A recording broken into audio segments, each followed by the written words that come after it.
Hey guys, Dwayne Estes here, Director of the Southeastern Grasslands Initiative, and we're up in Virginia here in the Ridge Valley.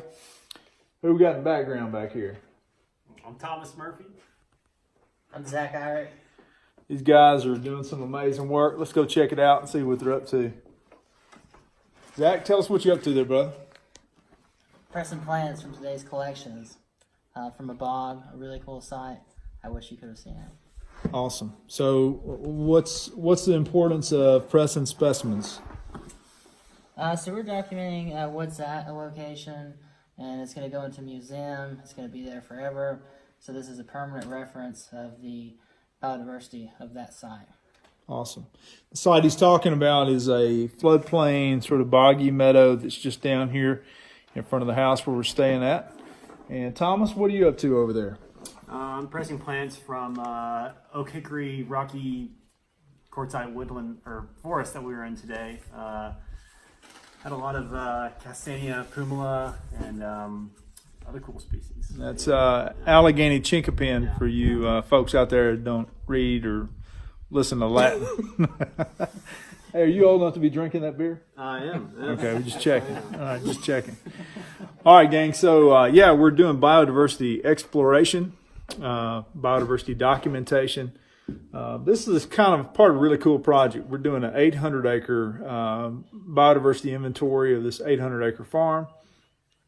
And Southwest Virginia has, of course, played a critical role in the settlement of Eastern North America.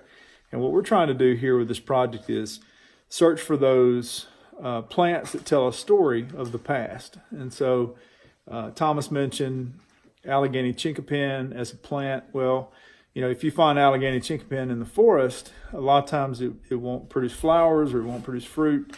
It just kind of hangs out and is really not happy. In the same forest where we were at with that chinkapin, we found some Table Mountain pine.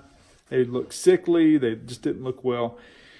And so what we're trying to do is find those plants of interest that tell a conservation story, and that we're trying to give them a voice that helps us to better understand the conservation of a site.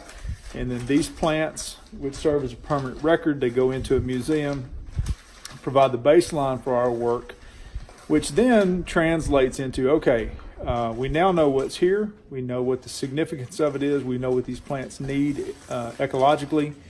So the idea is to use that baseline information to inform restoration activities. So in a forest like that, maybe it doesn't need to be as closed as it is. Maybe it needs more light gaps, which could indicate that a few trees need to come out, some selective harvest of timber.